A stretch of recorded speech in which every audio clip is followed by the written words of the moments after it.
Investigators have uncovered widespread evidence of abuse by Moscow's forces, including rape and forced nudity. Kremlin officials have repeatedly denied accusations of rights violations. On her 8th or 9th day in Russian detention, Ol, a 26-year-old Ukrainian, was tied to a table, naked to the waist. For 15 minutes, her interrogator leveled obscenities at her, then threw a jacket over her and let 7 other men into the room. It was to frighten, she remembered. I did not know what would come next. Sitting in Ol's cramped kitchen weeks later in Kherson, in southern Ukraine, Anna Sosanska, an investigator with the Prosecutor General's office, listened to her recount the ordeal, an account of forced nudity that, prosecutors say, added to an accumulation of evidence that Russian forces had used sexual crimes as a weapon of war in the places they once ruled. We are finding this problem of sexual violence in every place that Russia occupied, said Ms. Sosanska, 33. Every place: Kiev region, Chernihiv region, Kharkiv region, Donetsk region, and also here in Kherson region. After months of bureaucratic and political delays, Ukrainian officials are gathering pace in documenting sexual crimes, which are prevalent and devastating in times of war but often remain hidden under layers of shame, stigma, and fear. We found all types of cases of war crimes: rape, forced nudity, sexual torture inflicted on men, women, and children, Ms. Sosanska said. A pattern to the crimes is emerging, she added. Now we see there is a line of war crimes in the Russian army and among Russian commanders. Russian officials have repeatedly denied accusations of human rights abuses, despite widespread evidence and accounts collected by Ukrainian and international investigators. A spokeswoman for Russia's foreign ministry, Maria Zakharova, recently dismissed a report by the UN Human Rights Commission as unsubstantiated testimonies and no more than rumors and gossip. After investigating some areas Russia retreated from, an independent international commission reported to the United Nations in October that an array of war crimes committed in Ukraine included cases of sexual violence against women and girls.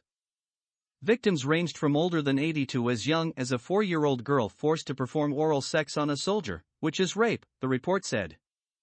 It detailed more than a dozen cases involving gang rapes, family members forced to watch a relative being sexually assaulted, and sexual violence against detainees. Irina Didenko, who leads the prosecutor's department investigating such crimes, has already opened 154 cases of conflict-related sexual violence. The real number, she said, is much, much more. In one formerly occupied village in the Kiev region, psychologists found 1 in 9 women had experienced sexual violence, she said. Hundreds of people suffered sexual violence and torture in Russian detention, she added. The trauma is raw and inhibiting. Victoria, a 42-year-old woman in the Kiev region, shakes when she describes how, in early March, Russian soldiers shot dead her neighbor and then hauled her and her neighbor's wife off to be raped. The fear still remains, she said. Sometimes when the electricity is out, I am seized by fear and I feel they could come back. Victoria was one of the few survivors willing to talk publicly. She asked that only her first name be used and that her face not be photographed, as did several other women, for fear of reprisals by Russian forces. But the stigma and judgment of neighbors and acquaintances were also an abiding pain, she said. They are gossiping about me, and I mostly stay at home, she said. The grief was such that her neighbor Natalia, who was also raped and whose husband was killed, was given refuge abroad. Her 15-year-old son was suicidal in the weeks after the attack, said Ms. Didenko. A psychologist and lawyer, Ms. Didenko met Natalia when she visited their village after Russian troops withdrew. Before the war, her department had handled domestic violence crimes, and she knew well the difficulties women faced in reporting crimes, she said. Much of that has to do with the stigma of rape in a conservative religious society, but there is also a deep-seated distrust of the authorities in a post-Soviet system that has rarely focused on victims' needs and often blamed them instead. From our experience with domestic violence, we realized victims do not talk about it in principle, Ms. Didenko said. It is even harder in a war when they could be accused of fraternizing with the enemy, she said. No one will come running to apply to us, she said. That's why we decided that we have to go to them. The need to help Ukraine's survivors of sexual violence is immense, activists say. The nation's few women's shelters have started taking in war victims. 8 organizations such as Women for Women International and the Andreev Foundation started providing mobile gynecological clinics and counseling sessions. Of more than 800 women and girls that the foundation has counseled since the invasion began, 22 have acknowledged experiencing sexual violence in the war. 8 were younger than 18. Some survivors have expressed suicidal thoughts, said Anna Orel, an assistant project manager at the foundation. One girl said that she wanted to cut off her own skin, she said. She could not bear the smell of men's perfume. Others were scared of military uniforms, even of Ukrainian soldiers, and of men in general. Many of them don't want to continue to live, Ms. Orel said.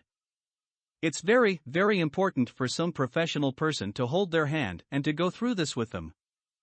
From the accounts of those who have come forward, there is evidence that Russian commanders knew about rape or even encouraged it, officials said. Wayne Jordash, a British lawyer advising Ukrainian prosecutors, said he had seen signs of acquiescence by commanders among 30 cases he had reviewed. Ms. Didenko said there was a clear pattern of behavior when Russian troops seized an area, ground forces arrive, and rapes start on the second or third day. Witnesses reported commanders ordering rape or giving instructions that suggested they condoned it, like telling soldiers to find some relaxation. In one case Ms. Didenko described, a commander told his men, "Okay, go," as he waited outside a house. One soldier was heard saying, "We'll just beat her," about one woman, and "this one will rape." In another case, 8 Russian soldiers raped and assaulted a man who was stopped at a checkpoint. These are not single cases, Ms. Didenko said. There is an even clearer pattern, she said, of organized sexual abuse in the detention facilities run by Russian troops, police officers and security forces. Investigators have found at least 4 large detention facilities in Kherson City, with graphic evidence of systemic torture under Russian occupiers. In a business center's basement, detainees slept on pieces of cardboard in complete darkness and carved tallies to count the days and messages into the wall. "Oh God, give strength," one read. This was the torture room, said Yaroslav Manko, 30, a prosecutor from the region. The police found a rubber baton, metal handcuffs, and an electric grill that Mr. Manko said was used to burn detainees' fingers. They also found a list naming Russian officers who had worked there. There was extensive sexual abuse in the detention centers, including rape with batons and electric shocks to genitals, prosecutors and city officials said. Ol, the Kherson woman, said that over 14 days in detention this fall she was threatened with rape, and that she was punched and kicked in the head and chest, breaking a rib. Russians put clamps on her legs, arms and earlobes to send an electric current through her body, she said, and doused her in water to worsen the shocks. Her interrogators knew she worked with volunteers bringing aid from Ukrainian-held territory to civilians in Kherson. They demanded she film a propaganda video and distribute supplies in the name of United Russia, President Vladimir V. Putin's governing political party. Another activist, Andriy, 35, was held for 5 days in August. Russian occupiers accused him of helping underground partisans and demanded he give up his friends and acquaintances. "They give you electric shocks, then you're given a rest," he said. Recovering, they beat you with batons or fists. The bruises on his back were shaped in a Z, a symbol of Russian fighters in Ukraine, he said. The electrical shocks to his earlobes knocked him unconscious. The shocks to his genitals still cause pain 4 months later. The similarity of the evidence and accounts across cities, describing torture methods, interrogations and officers from Russia's main intelligence agency, the FSB, has convinced Ukrainian prosecutors that abuses can be traced to the Russian leadership. It cannot be that a soldier did this without an order, Ms. Didenko said. The FSB came efficiently, knowing their job, tortured everyone on the genitals, she said. It's surely a system. Many Ukrainians and their supporters say they believe Russia aims to crush Ukraine's spirit of resistance and destroy its society. It's part of a genocide, Ms. Didenko said, but for us to prove it, we need time.